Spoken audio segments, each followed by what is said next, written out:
एखादा बळी घेतल्यानंतर कोणी परिपत्र काढवायचं ऍक्च्युअली त्या समाजसेवेसाठी समाजसेवा आम्ही करणार आहोत आणि ह्याच्या नावाखाली कम्प्लिटली लूट करत आहे आणि सर्वसामान्यांना लुटण्याचं काम व्यवस्थित करत आहे. आज त्या भगिनींचा जीव गेलेला आहे. आता जर हे परिपत्र काढून करण्याचा प्रयत्न करत असतील तर तर चुकीचं आहे. जोपर्यंत त्या भगिनींना न्याय भेटत नाही आणि त्या छोट्या छोट्या मुलींना त्यांचा शैक्षणिक खर्च आणि वैद्यकीय खर्च जोपर्यंत ही हॉस्पिटल लिखित स्वरूपात आम्हाला देत नाही तोपर्यंत आम्ही इथून कदापि ही व्यक्ती हलणार नाही. हे आमचा निर्धार आहे सगळं.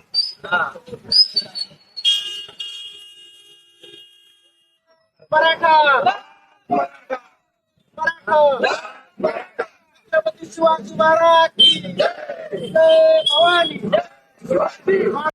संघर्ष होता म्हणून दादा जरांगे पाटील आप आगे बढ़ो.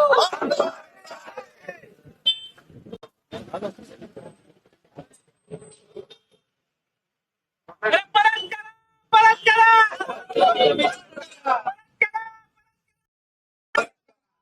गली गली में चोर है. गली गली में चोर है. भ्रष्ट मंगेशकर हॉस्पिटलचं करायचं काय. मंगेशकर हॉस्पिटलचं करायचं काय. मराठा त्या निष्पापताईचा जीव घेणाऱ्या मंगेशकर हॉस्पिटलचं करायचं काय. मंगेशकर हॉस्पिटलचं करायचं काय.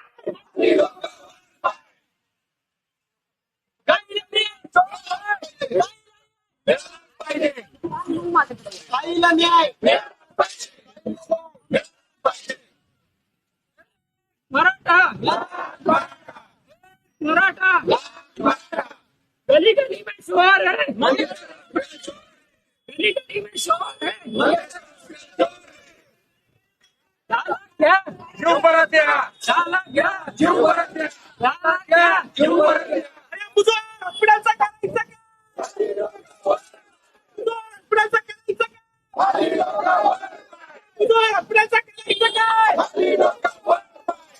दीनानाथ मंगेशकर रुग्णालयामध्ये 10 लाखांची मागणी एका गर्भवती महिलेला करण्यात आली आणि याच रुग्णालयाच्या निष्काळजीपणामुळे आणि लवकर पैसे न भरल्यामुळे खरं तर या महिलेला दुसऱ्या रुग्णालयामध्ये शिफ्ट करावं लागलं. या सगळ्या दरम्यानच्या काळामध्ये तिची प्रसूती झाली. मात्र यामध्ये या महिलेचा दुर्दैवी मृत्यू झाला. कालपासून प्रसूती झाली. मात्र यामध्ये या महिलेचा दुर्दैवी मृत्यू झाला. कालपासून दीनानाथ मंगेशकर रुग्णालयाच्या बाहेर आपण बघतोय की वातावरण प्रचंड तापलेलं पाहायला मिळतंय. आंदोलनं सुरू आहेत. सगळ्याच पक्षाची असतील किंवा विविध प्रकारची आंदोलनं या ठिकाणी चालू असलेली पाहायला मिळतात. आपण बघतोय आताही या ठिकाणी बराच मोठ्या प्रमाणात राडा जो आहे तो चालू असलेला पाहायला मिळतोय. सकाळपासूनच वेगवेगळ्या राजकीय पद्धतीची आंदोलनं या ठिकाणी खरं तर चालू आहेत.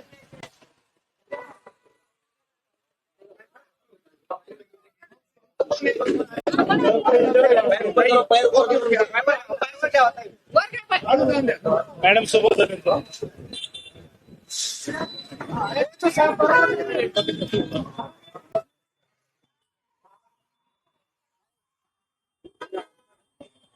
या सगळ्या आंदोलनांच्या पार्श्वभूमीवरती खरं तर कालपासूनच या संपूर्ण परिसरामध्ये पोलिसांचा मोठा बंदोबस्त लावण्यात आलेला आहे. आंदोलकांना कुठल्याही पद्धतीने रुग्णालयाच्या आतमध्ये ते जाणार नाहीत अशा पद्धतीने वेगवेगळ्या संघटनांच्या वतीने जी आंदोलनं चालू आहेत त्याच्यामध्ये आता सकल मराठा समाजाच्या वतीने सुद्धा आंदोलन चालू असलेलं पाहायला मिळत आहे. या सगळ्या आंदोलकांशी सुद्धा आपण थोडंसं बोलणार आहोत. ताई, काय सांगाल, महिला म्हणून पहिलं तर ही घटना किती दुर्दैवी आहे? अतिशय दुर्दैवी घटना काल आपल्या पुण्यामध्ये मंगेशकर हॉस्पिटलला झालेली आहे. अखंड मराठा समाज, मनोजदादा जरांगे पाटील यांचे समर्थक आम्ही मराठा सेवक पुण्यातून आज हे आंदोलन केलेलं आहे. वेळोवेळी आमच्या कानावरती मंगेशकर हॉस्पिटलमध्ये अशा प्रकारच्या घटना घडतात असं आम्हाला माहिती होतं. परंतु कालची घटना जी घडली तर ही घटना इतकी दुर्दैवी आहे की इतक्या वाईट परिस्थितीमध्ये सुद्धा एक माणुसकी म्हणून एक डॉक्टराला आपण देव मानतो, देवानंतरचा जर देव असेल तर तो डॉक्टर असतो आणि डॉक्टरला जर ह्या गोष्टींचं गांभीर्य नसेल तर त्या डॉक्टरनी त्याच्या पदवीचा राजीनामा द्यावा, त्याची पदवी रद्द करावी अशी आमची मागणी आहे. आता आम्ही इथे बसलेलो आहोत कारण की आतले डॉक्टर येऊन गेलेले आहेत. त्या 2 मुलींची पूर्णपणे जबाबदारी ते घेणार आहेत, असं लेखी घेऊन येणार आहेत म्हणून आम्ही इथे थांबलेलो आहोत. आणि अशी घटना जर परत घडली तर मनोजदादा पाटलांचे हे जे काही समर्थक आहेत हे कोणालाही सोडणार नाहीत. ही सगळी घटना घडल्याच्या नंतर खरं तर आज एक परिपत्रक काढण्यात आलं ज्यामध्ये इमर्जन्सीमध्ये आम्ही कुठल्याही पद्धतीचं डिपॉझिट आता मागणार नाही असं ते म्हटलेत. मात्र हे सगळं होण्यासाठी एक जीव जावा लागला. त्यानंतर इथनं मागच्या काळात अनेक जीव गेलेले आहेत तरी पण या मंगेशकर हॉस्पिटलने कुठेही दखल घेतली नाही. आज जर आमदाराच्या पीएला ही ट्रीटमेंट भेटत असेल तर गोरगरीब लोकांना काय ट्रीटमेंट भेटत असेल तुम्ही याचा विचार करा. कारण का ही जी घटना आहे एका जर आमच्या ताईचा 10 लाख रुपयासाठी जर जीव जात असेल तर आम्ही 1 करोड रुपये देतो त्या महिलेचा जीव परत आणून द्या आम्हाला. आणि त्या जी 2 लहान मुली आहेत त्यांचं काय चूक आहे याच्यामध्ये? त्यांना आयुष्यभर आईची माया भेटणार आहे का याचा कधी विचार केला काय? आणि तुम्ही चॅरिटीमध्ये हॉस्पिटल चालवत असताना जर असे 10 लाख रुपयाची मागणी करत असाल कुठल्या कायद्याच्या अंतर्गत तुम्ही 10 लाख रुपये यांना मागितले? तुम्ही प्रथम त्यांना उपचार देणं गरजेचं होतं. म्हणजे 10 लाख रुपये मागताय म्हणजे ह्या प्रशासनावरती कुठेतरी शासनाचे हात आहे. त्याच्यामुळे हे सगळे यांची मुजोरी चालू आहे. ही मुजोरी जर आता बंद झाली नाही तर मनोजदादा जरांगे पाटलांच्या आम्ही सगळे मराठा सेवक आहोत यांना सरळ केल्याशिवाय राहणार नाही. या सगळ्या प्रकरणामध्ये जी महिला आहे ती भाजप आमदाराच्या पीएची पत्नी होती त्यामुळे हे प्रकरण उघडकीस तरी आलं. अशी अनेक प्रकरणं असतील जी उघडकीस सुद्धा येत नाही. ऐका ना, भाजप आमदार असू द्या, सत्तेधारी असू द्या किंवा विरोधक असू द्या, आम्हाला त्यांची कुणाची घेणं देणं नाही. आम्हाला एका महिलेचा जीव गेलाय. आज आम्ही त्यांच्या संदर्भात न्याय मागायला इथं बसलोय. आज आता तुम्ही इथं पाहताय की आता या ताई आहेत, पेशंट आहेत. त्यांनी चॅरिटी कमिशनर ज्या प्रकारे त्रास देत आहे त्यांची नावं इथं आणलेली आहेत की आज आम्ही समाजाचं काम करतोय, समाजासाठी ही लोक आमच्याकडे आलेत. आता याच्यामध्ये भावे मॅडम आहेत, मंगल मॅडम आहेत, सचिन व्यवहार आहेत आणि केळकर सर आहेत. हे जे चॅरिटीची लोक आहेत या आतमधून पेशंट लोकांना त्रास देतात. आज या पेशंट आहेत, या कुठल्या आंदोलनकर्ते नाहीत. या आज येऊन इथं लाईव्ह तुम्हाला सांगतायत की आम्हाला असा त्रास होतोय. तर याचा कुठेतरी न्याय निवाडा झाला पाहिजे, सरकारने दखल घेतली पाहिजे आणि हे संपूर्ण हॉस्पिटल बंदच झालं पाहिजे. मी तर म्हणतोय, जर तुम्ही म्हणताय की आम्ही लेटर काढले की माणूस मेल्यानंतर चिलकत घालणार आहात का तुम्ही? तो जिवंत असताना नाही करता आलं का तुम्हाला कुठल्या गोष्टी? हीच आमची मागणी आहे की माणूस मेल्यानंतर कुठल्या गोष्टी करू नका, जिवंत असतानाच करा.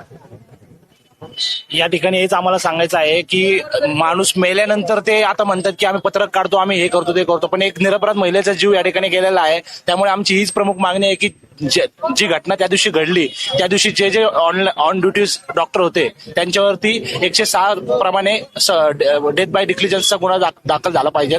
त्यांच्यावरती मनुष्यवधाचा गुन्हा दाखल झाला पाहिजे. आमची तुम्हाला या संदर्भातलं आश्वासन दिलंय का की आम्ही या मुलींचा सगळं खर्च उचलणार? आता आमच्या मराठा सेवकांचं बोलणं झालेलं आहे त्यांच्याशी. ते आतमध्ये गेलेले आहेत, ते लेखी लेटर आम्हाला आणून द्यायचं असं ते बोलून गेलेले आहेत. जोपर्यंत लेटर येत नाही तोपर्यंत आम्ही इथं बसू, आम्ही उठणारच नाही.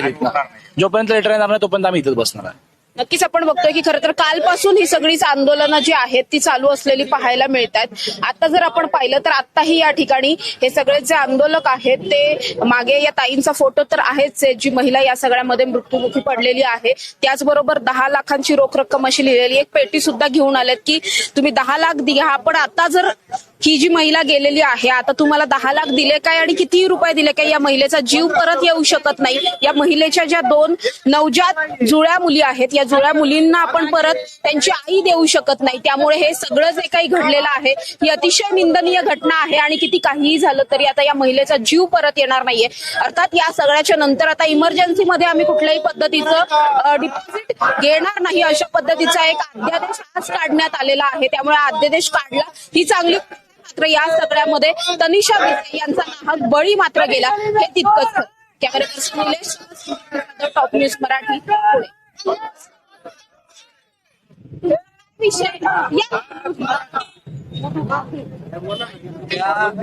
थांबा नका, तुमचं झालं. त्यांचं पेशंट म्हणून एवढं बरं. इथंच घ्या ना, याच्यामध्ये अहो, बाकीचे थांबलेच चॅनलवर. तुमचं करायला. निर्भयपणे मांडत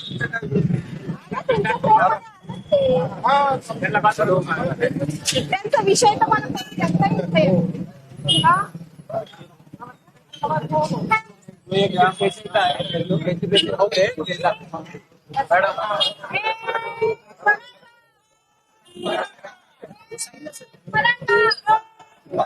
अहो साईडला सर दादा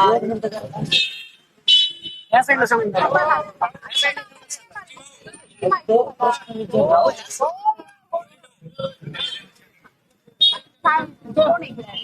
मिस्टर असतात आम्ही सरकारला येतो इथे प्रत्येक क्षणाला पैसे भरतो पेशंटला इमर्जन्सी नाही घेतात पैसे भरल्याशिवाय